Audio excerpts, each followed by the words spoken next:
عمرہ کریں، حج کریں، عبادت کریں، اللہ نے جو آپ کو کوئی صلاحیت دی ہے لوگوں کے لیے کوئی خدمت کے حوالے سے، لیکن آپ اللہ کی مخلوق کی تذلیل نہ کریں،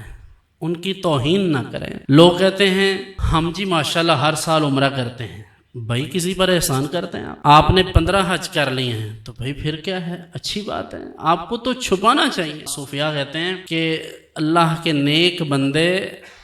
اپنی نفلی عبادات کو ایسے چھپاتے ہیں جیسے خواتین اپنے مخصوص ایام کو، کہ گویا ان کے لیے یہ عیب ہے۔ تو اپنی پرائیویسی کا اظہار،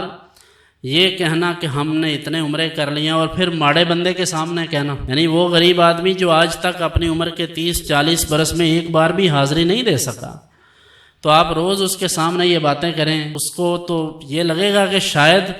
اس پر کوئی اللہ کی زیادہ مہربانی ہے کہ اللہ تعالیٰ اسے بلاتا ہے، ہو سکتا ہے کہ ہم سے زیادہ اس پر مہربانی ہو۔ تو اس لیے یہ چیزیں اس طرح سے نہیں سوچنی چاہیے، بلکہ اللہ نے جب موقع دیا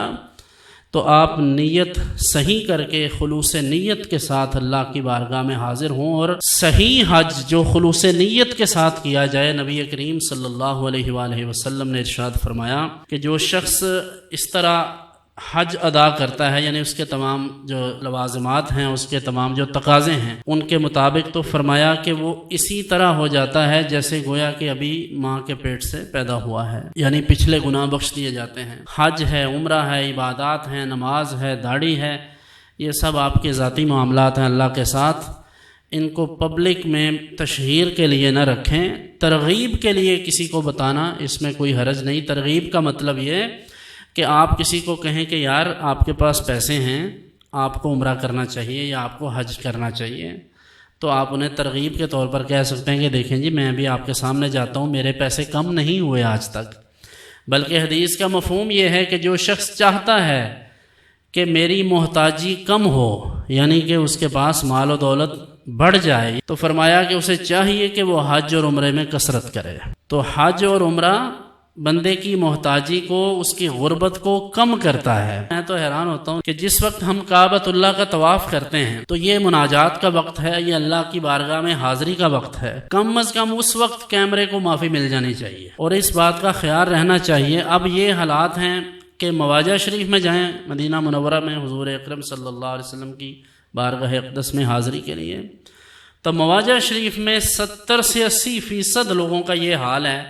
کہ وہ نہ خود سلام عرض کرتے ہیں نہ ہمیں کرنے دیتے ہیں،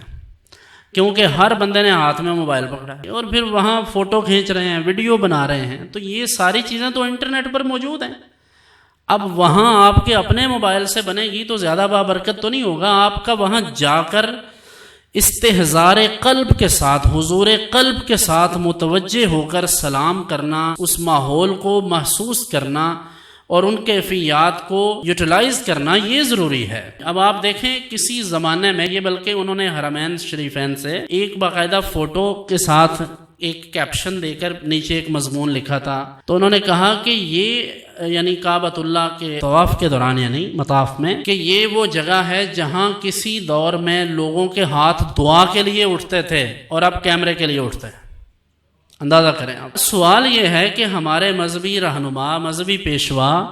یا ہماری جو مذہبی کمیونٹی ہے، جو ہمارے لوگ محفلوں میں روز جاتے ہیں، عرسوں میں، میلوں میں اور ساری جگہوں پر، تو کیا ہم سب اتنے احمق ہیں اللہ کی اس بندگی میں بھی لوگوں کو شامل کر رہے ہیں؟